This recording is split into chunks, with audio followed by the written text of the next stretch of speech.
everybody, and welcome to today's video. In today's video we'll be going over my character design process, why I make certain decisions and how I write their stories, and also how I animated Yuki blinking in Procreate Dreams. I wanted to take a quick moment to thank everybody for the support on my last video. It means so much to me and I really wasn't expecting it, so thank you. I'm going to be talking about Yuki today. She's my original character based in Aetheria. I'm super excited to share a detailed look at her design and story, so I hope you enjoy the video.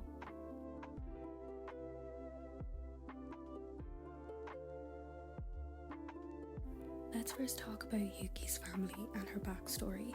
She was born by an ex-member of the Kitsune tribe of Sylvan Haven. Her family line has been exiled from the tribe and cursed due to a betrayal by her ancestors. The betrayal involved two families. Yuki's family was the tribe royalty, as a member was the council representative in the Council of Races. The other family made accusations about the representative, causing the tribe to exile them and curse their family line. The Kitsune race has ancestral memory. This causes time to work slightly different for them, as memories get passed on from line to line, making memory, family, and history very important to them. The curse placed on Yuki's family results in a disruption of this generational memory. It affects them by memory loss and lapses in language, as their perception of time isn't the same as other Kitsune perceive it, so they cannot communicate well with other Kitsune, and this generally causes her family to remain mute. Yuki is a curious soul. Despite her challenges, she remains resilient. She has a strong connection to her past ancestors considering the curse. She often jumps into memories and experiences them sporadically, but due to this memory loss, she gets very confused and often seems in a daze. She experiences them as dreams when she sleeps, so she is not aware that she is experiencing the ancestors' memories. She instead believes them to be dreams. She is determined and has her heart set on gaining freedom from the curse placed on her family. She would do anything to lift the curse. Yuki has long, vivid green hair. She has red eyes that glow in the dark and a kitsune mask representative of the curse placed on her. She generally wears modern streetwear with hints of post-apocalyptic notes. Her eyes glow when using her magic like every other kitsune. Yuki is skilled at kitsune elemental magic. Specifically attuned to nature, she can sense the plants and foliage and can understand their traits and characteristics at a glance, making her an adept apothecary. Yuki wants to discover why her family was exiled, discover the truth of what really happened, and remove the curse placed on her and her family tree. She would do whatever it takes to lift the curse, whether that's good or bad, it doesn't matter. Her twin brother Hiro is her partner in crime in Aetheria. They are essentially tied at the hip and do everything together. They look out for each other and care for each other. They both seek the truth of their curse, but Hiro generally handles things differently to Yuki. They are both fueled by the desire to break the curse, which only brings them closer. Yuki and Hiro don't have a lot of friends, as they tend to backstab and manipulate people to learn more about their history through word of mouth.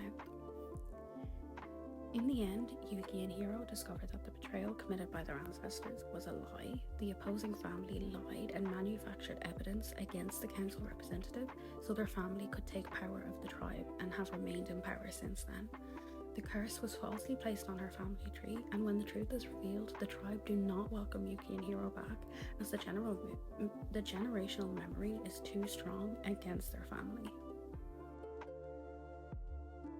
When I was designing Yuki, I wanted her design to reflect her story. Her kitsune is a black panther, a silent warrior, elusive and solitary, a sense of independence and adaptability. I wanted this to be reflected in her own personality. Her hair is bright green, reflective of a panther's green eyes, and her red eyes represent her passion and strength. I designed her mask to be more intimidating than typical masks, as a representation of the curse her family holds.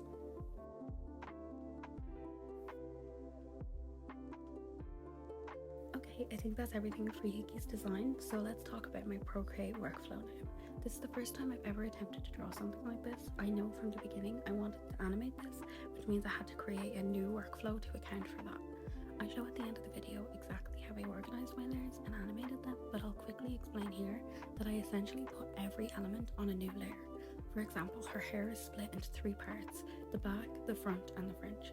When I'm finished drawing, I collapsed it all into one layer. I hope I explained that well. I'll be showing it at the end of the video anyway, so hopefully that'll be more helpful. While creating a character, I find it really helpful to create a mood board first and figure out key elements of their character. So what is their backstory, goals and personality? I think these are the most important parts of a character design, and each part needs a good amount of research to complete. I like to use Pinterest to find visual inspirations and Google to research things like Black Panther personality traits, which I can then incorporate into her design, as she's based on a panther. After you have all of this, you can move on to actually designing the appearance of your character. What colours best represent them, what silhouette would they have, how would they stand. Little things like this all add up to make your character unique to everyone else in your world. It's good to note that it's okay for your character to change and evolve. The story might not always stay the same, and you might not always know certain details. For example, you might know the start and end of the story, but not necessarily how they got there, and that's okay. Don't be too stressed out. Character design is supposed to be fun after all. I wanted to squeeze in my goals for 2024 before we finish up the video. Once again, thank you guys so much for the support on my last video. I really wanted to get this video up sooner, but I was going through a move over Christmas and I'm just now settling in again. I really want to push my YouTube and Etsy this year, so I aim to be way more consistent with my content. With that, let me know what you think of this video, and if you have any suggestions for what you'd like to see next, you can leave them in the comments below. So let's go over how I organised my layers in Procreate to then bring into Procreate Dreams to animate. As you can see, I have everything grouped and named. All of these names and groups are going to transfer over to Procreate Dreams, so it's important to organise them well. As you can see, we'll use the mask as an example. I have a layer for the colour and a layer for the line art. This is quite important because that means that we can colour and line separately, and then eventually we'll mask them all together. Merge them all together so they will be on one layer then. As you can see, I have the hair split up into the front, the back and the fringe. This means we can animate each element completely separately and independently.